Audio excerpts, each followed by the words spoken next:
नमस्कार मित्रांनो, स्वागत आहे तुम्हा सर्वांचंच आपल्या आजच्या या व्हिडिओमध्ये। आजच्या आपल्या या व्हिडिओमध्ये आपण स्क्रीनवर दिसत असल्याप्रमाणे ठरलं तर मग या मालिकेच्या पुढील काही येणाऱ्या भागांचे लेटेस्ट त्याचबरोबर इंटरेस्टिंग अपडेट जाणून घेणार आहोत। त्यामुळे पटापट व्हिडिओला लाईक करा, तसेच चॅनलला सबस्क्राईब करून बेल आयकॉन आठवणीने प्रेस करा, जेणेकरून तुम्हाला पुढच्या प्रत्येक व्हिडिओचा आनंद घेता येईल आणि सर्व व्हिडिओ व्यवस्थित पाहून तुम्हाला सगळे अपडेट मिळून जातील।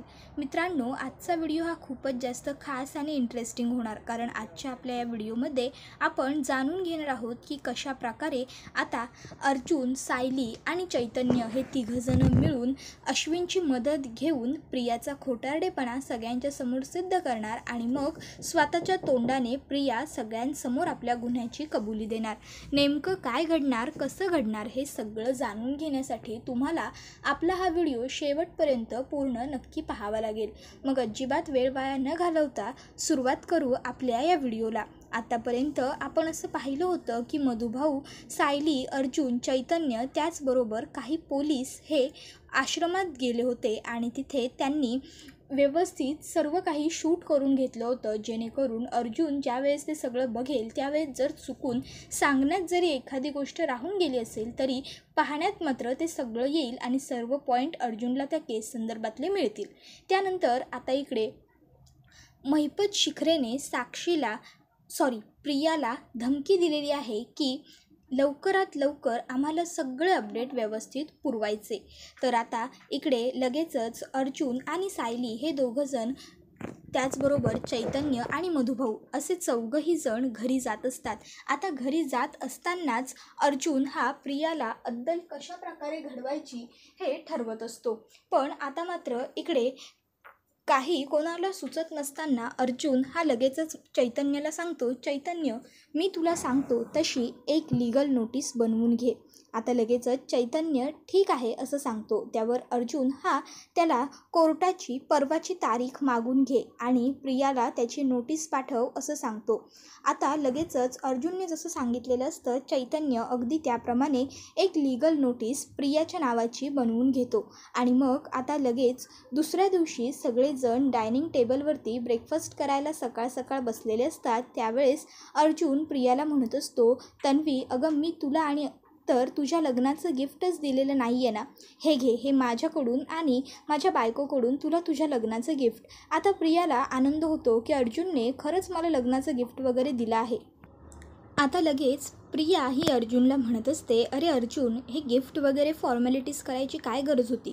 तू मनापासून शुभेच्छा दिल्यास तोंडभर त्यासुद्धा मला खूप होतील। अर्जुन म्हणतो, असं कसं? आधी गिफ्ट काय दिलं आहे हे उघडून तर बघ। त्याबरोबर प्रिया अगदी आवडीने ते ॲन्व्हलप उघडते, तर त्यामध्ये तिच्या नावाची लीगल नोटीस असते। आता ते पाहिल्याच्या नंतर अर्जुन हा तिला सांगत असतो, सो आत्ताच्या मिसेस तन्वी अश्विन सुभेदार, ही तुम्हाला कोर्टाची लीगल नोटीस आहे। उद्या तुम्हाला कोर्टात हजर राहायचं आहे। आता हे ऐकून मात्र प्रियाच्या पायाखालची जमीनच सरकते। तर अर्जुन म्हणत असतो, तुला तोंड भरून शुभेच्छा हव्यात ना माझ्याकडून लग्नाच्या? तुला तुझ्या लग्नासाठी खूप खूप शुभेच्छा, हॅपी न्यूली मॅरिड लाईफ। त्याबरोबर मात्र आता प्रियाला उद्या कोर्टात बोलवलं आहे, या कारणामुळे घरातल्या सगळ्यांनाच खूप टेन्शन आलेलं असतं। तर इकडे लगेचच कल्पना म्हणत असते, पण काय गरज आहे तन्वीला कोर्टात बोलवण्याची? कशासाठी आमच्या सुनेने कोर्टाची पायरी चढायची? त्याबरोबर अर्जुन म्हणत असतो, ममा, ही जरी तुझी सून असली ना तरी त्या अगोदर ही माझ्या केसमधली एक सस्पेक्ट आहे आणि त्यामुळे हिला उद्या कोर्टात हजर राहावंच लागेल। मला हिची लीगल चौकशी करायची आहे आणि म्हणूनच लीगली मी तिला नोटीससुद्धा पाठवली आहे। त्यामुळे आता हिला कोर्टात तर यावंच लागेल। आता हे प्रियाला ज्यावेळेस अर्जुन सांगतो त्यावेळेस प्रिया म्हणत असते, अरे पण मी केलं आहे काय? त्यावर अर्जुन म्हणत असतो, तू काय केलं काय नाही केलं हे सगळं काही कोर्टामध्ये सिद्ध होईल। तू फक्त गुपचूप उद्या कोर्टात यायचं, तुझं काम कर आणि जर तू उद्या कोर्टात आली नाहीस तर त्याच्यावरती काय करायचं हे मात्र मला ठरवता येईल। आता फक्त तुझे जेलमध्ये जायचे चान्सेस आहेत, पण जर कोर्टात उद्या आली नाहीस ना तर पक्का तुला जेलमध्ये जावं लागेल, कारण तू कोर्टचे रूल अँड रेग्युलेशन मोडशील ना, काही एथिक्स असतात ते तोडशील. त्याबरोबर मात्र आता सायली म्हणत असते, आणि अगं प्रिया, तुला घाबरण्याची काय गरज आहे? तू खरी साक्ष दिली आहेस ना कोर्टात, तू खोटं बोलत नाही आहेस हे तुला माहिती आहे ना, मग घाबरू नकोस. तू ये उद्या कोर्टात, की असं करायचं आपण तिघांनीही आणि मधुभाऊनीही एकत्रच जायचं कोर्टात. तसंही आमच्या गाडीतून आणखी एक व्यक्ती येऊ शकते कोर्टात, हो ना? त्यावर अर्जुन म्हणतो, हो चालेल ना. त्यावर लगेच सायली म्हणते, बघ यांनासुद्धा चालेल, जायचं का मग आपण एकत्रच कोर्टात? त्यावर प्रिया म्हणते, काही गरज नाही आहे मला तुमच्या कोणाबरोबरही येण्याची, मी जाईन माझी कोर्टात. आता इकडे प्रिया मी जाईन माझी तर बोलत असते, पण तिच्या पायाखालची जमीन सरकलेली असते. दिवसभर तिला टेन्शन आलेलं असतं. आता अश्विनला प्रियाला लीगल नोटीस दिलेली गोष्ट थोडी खटकलेली असते, पण आता तो काही करू शकत नसतो, कारण ते अर्जुनचं प्रोफेशन आहे आणि कोणाच्याही कामाच्या आड येणं चुकीचं आहे हे अश्विनला माहीत आहे, कारण तो सुद्धा प्रोफेशनली एक चांगला उत्तम डॉक्टर आहे. त्यामुळे आता तो प्रियाला रात्रीचं समजावत असतो, हे बघ काळजी करू नकोस आणि उद्याचं टेन्शन तर अजिबात घेऊ नकोस, हे घे, हे पाणी पी आणि शांतपणे शांत डोकं कर आणि झोपून जा. त्यावर प्रिया म्हणत असते, अश्विन अरे कशी शांत होऊ मी? त्या दिवसाच्या सगळ्या आठवणी मला नकोशा वाटतात रे. पुन्हा त्या दिवसाची आठवण होणं म्हणजे माझ्यासाठी खूप दुर्दैवी आहे. अरे आता कुठे मी त्या सगळ्या धक्क्यातून सावरली आहे, पुन्हा तिकडे जायचं, पुन्हा त्या आठवणी निघणार, पुन्हा ती चौकशी. तुला माहीत नाही रे मला किती त्रास होत होते या गोष्टींचा. आता कुठे माझ्या नवीन आयुष्याला तुझ्याबरोबर सुखाने सुरुवात झाली होती, पण या सायली आणि अर्जुनला ते सुद्धा बघवत नाही आहे. अश्विन म्हणत असतो, खरं सांगायचं झालं तन्वी तर तुला उद्या कोर्टात दादाने बोलवलं आहे, ही गोष्ट मलासुद्धा आवडलेली नाही आहे, पण मी काहीच करू शकत नाही, कारण तो त्याचं काम करतोय आणि त्याने लीगली तुला नोटीस पाठवली आहे. जरी तू माझी बायको या घरची सून असलीस तरीसुद्धा तू त्याच्या केसमधली एक सस्पेक्टसुद्धा आहेस, त्यामुळे तुला उद्या इन्व्हेस्टिगेशनसाठी जाणं हा भाग आहे. मी त्याच्या कामात इंटरफेअर नाही ना करू शकत. बरं तुला जर टेन्शन येत असेल किंवा दडपण येत असेल तर मी एक गोष्ट तुझ्यासाठी नवरा म्हणून करू शकतो. प्रिया विचारते, कोणती? मी तुझ्यासोबत उद्या कोर्टात येतो, मी उद्या सुट्टी टाकतो, असं अश्विन म्हणतो. त्याबरोबर प्रिया आता मनात विचार करते, हा जर माझ्याबरोबर उद्या आला आणि याने मला महिपतबरोबर किंवा साक्षीबरोबर बोलताना पाहिलं तर खूप गडबड होईल. मग लगेच प्रिया म्हणते, अरे नाही अश्विन नको, उगाचच्या उगाच माझ्या या कोर्ट कचेरीच्या कामामध्ये तू तुझा वेळ वाया कशाला घालवतोस? मी कोर्टाच्या पायऱ्या चढते उतरते ते काही कमी आहे का? तर तू सुद्धा चढायला हवंस.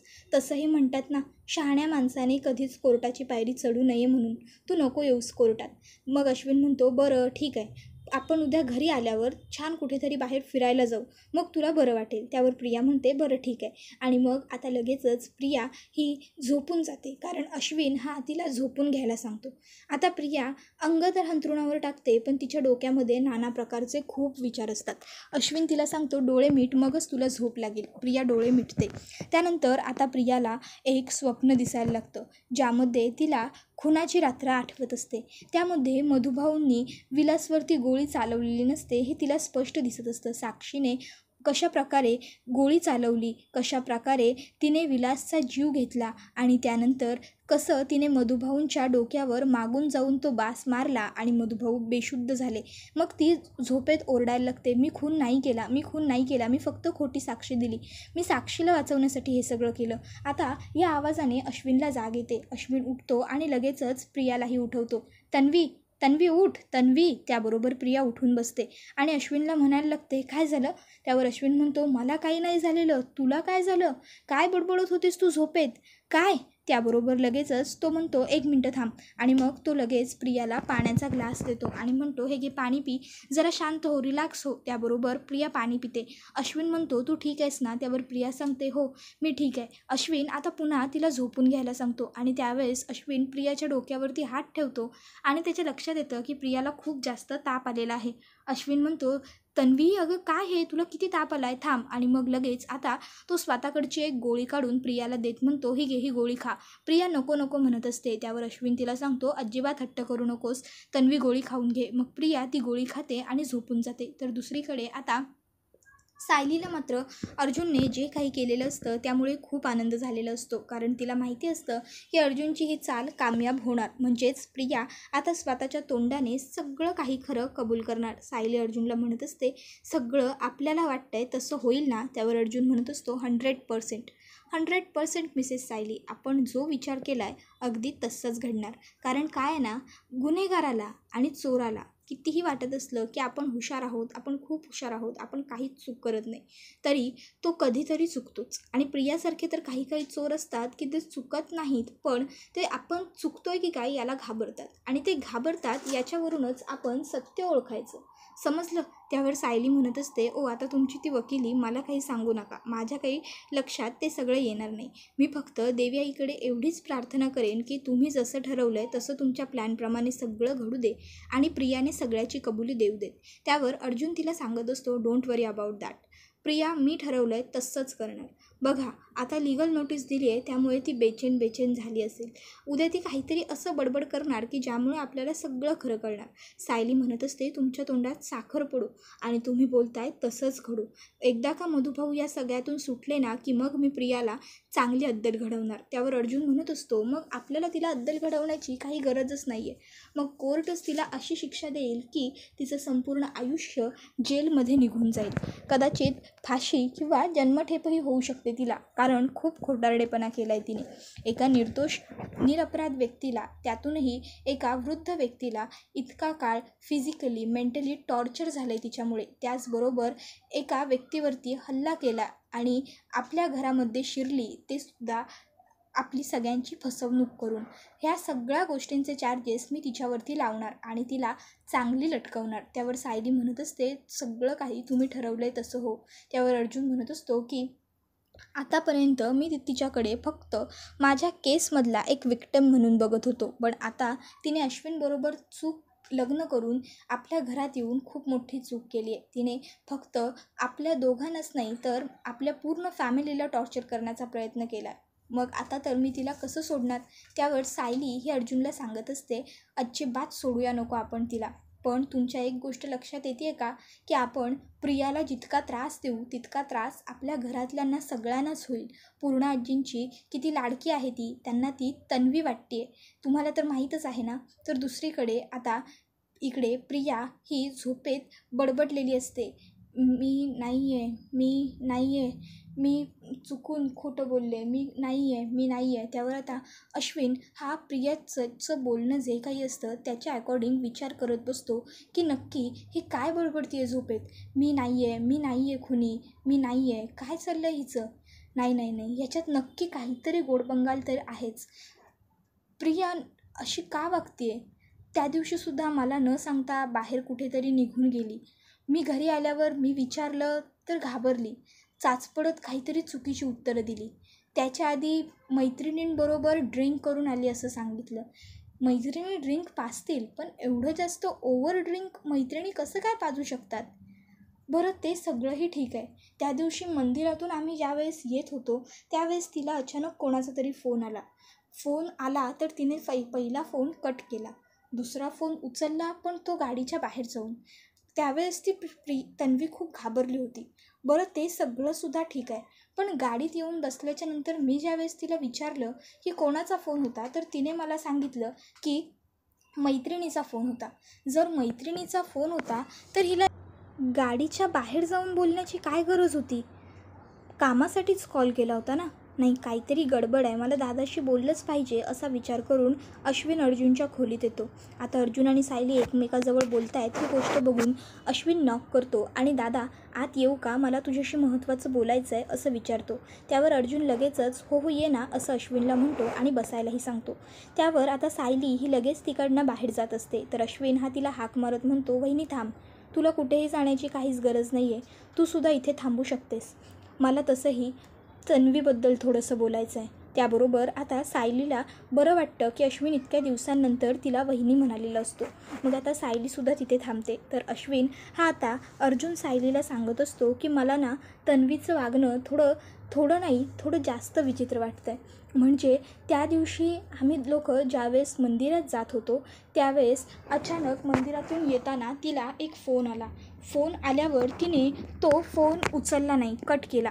पुन्हा फोन आला. मी तिला म्हटलं की फोन उचल. ती फोन उचलून आवाज येत नाही आहे असं म्हणत गाडीच्या बाहेर जाऊन बोलायला लागली. गाडीच्या बाहेर जाऊन बोलत असताना तिच्या चेहऱ्यावरचे हावभाव मी व्यवस्थित बघितले. ती खूप घाबरली होती आणि आतमध्ये गाडीत येऊन बसल्यानंतर मी तिला विचारलं कोणाचा फोन होता, तर ती म्हणाली मैत्रिणीचा होता. पण मला तिचं बोलणं खोटं वाटलं. त्यानंतर त्या दिवशी ती ड्रिंक करून घरी आली होती. आजही ती कुठेतरी बाहेर गेली होती, पण कुठे गेली होती हे तिने घरात कोणालाच सांगितलं नव्हतं. आणि आज तर ती झोपेत बरळत होती की मी खून नाही केला, मी फक्त साक्ष दिली, माझी या सगळ्यात काही चूक नाही, मी घाबरले होते. त्याबरोबर आता अर्जुन म्हणत असतो याचा अर्थ आपला प्लॅन सक्सेसफुल झाला मिसेस सायली. तर आता अश्विन म्हणतो प्लॅन सक्सेसफुल झाला म्हणजे दादा?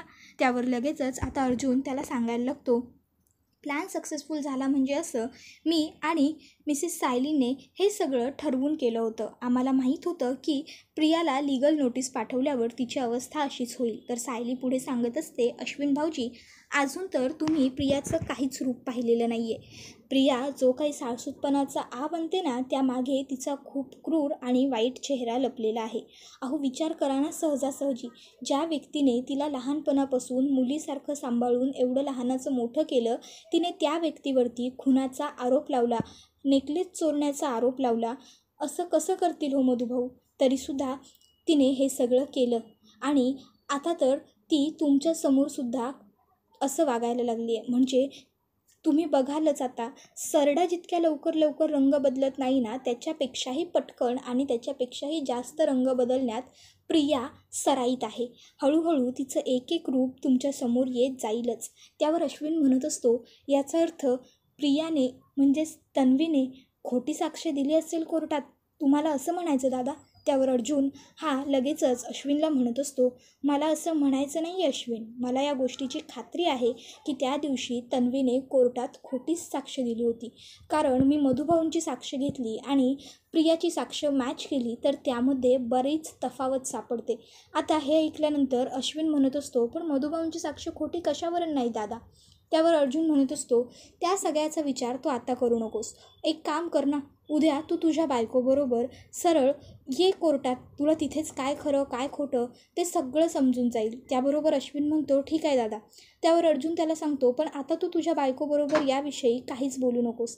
आता तू शांतपणे जा आणि झोपून घे. कारण जर आता तू या सगळ्याविषयी तिच्याजवळ काही जरी बोलचाल केलीस ना तर तिला डाऊट येईल आणि आमचा प्लॅन फसेल. त्यावर अश्विन म्हणतो ठीक आहे. आणि मग अश्विन येतो आणि सरळ खोलीमध्ये झोपून घेतो. त्यानंतर आता दुसऱ्या दिवशी कोर्टात जायची वेळ झालेली असते. प्रिया खूप घाबरलेली असते. तर अश्विन तिला म्हणतो मी सुद्धा येतो तन्वी तुझ्याबरोबर. प्रिया तयारच होत नसते पण अश्विन जबरदस्तीने मी सोबत येणार असं म्हणतो.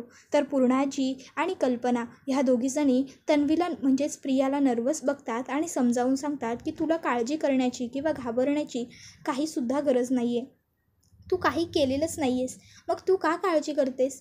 अर्जुनने तुला नोटीस दिली आहे ना, घाबरण्याची गरज त्याला आहे कारण त्याची बाजू खोटी आहे, तो खोटं बोलतोय. तू काळजी करू नकोस, तुला काहीही होणार नाही, आम्ही सगळे आहोत ना तुझ्या पाठीशी, तू कशाला काळजी करतेस? त्यावर प्रिया म्हणत असते हो पूर्णाजी, तुम्ही आहात म्हणूनच तर मला कसलं टेन्शन नाही. बरं मी येते आता. आता काय होईल कोर्टात, कसं होईल कोर्टात, या सगळ्याचा विचार करत फायनली प्रिया कोर्टात जायला निघालेली असते. तर आता सायली, अर्जुन, मधुभाऊ हे सुद्धा कोर्टात जायला निघालेले असतात आणि हा व्हिडिओ इथेच संपतो. मित्रांनो व्हिडिओला लाईक आठवणीने करा, तसंच चॅनलला सबस्क्राईब करून बेल आयकॉन प्रेस करायला विसरू नका. आपला हा व्हिडिओ तुमच्या जास्तीत जास्त कुटुंबियांसोबत तसेच मित्रपरिवारांबरोबर नक्की शेअर करा, जेणेकरून त्यांनासुद्धा आपल्या प्रत्येक व्हिडिओचा असाच उत्तम पद्धतीने आनंद घेता येईल. आता तुम्हाला काय वाटतं, अर्जुनचा प्लॅन सक्सेसफुल होईल का? प्रियाच्या या स्टेटमेंटमध्ये आणि मधुभाऊंच्या स्टेटमेंटमध्ये तफावत सापडेल का आणि प्रियाला जेल होईल का? ते आम्हाला कमेंटमध्ये नक्कीच सांगा. आणि ज्यावेळेस प्रियाचा खरा चेहरा संपूर्ण सुभेदार कुटुंबियांसमोर येईल तेव्हा सगळ्यांची अवस्था काय होईल?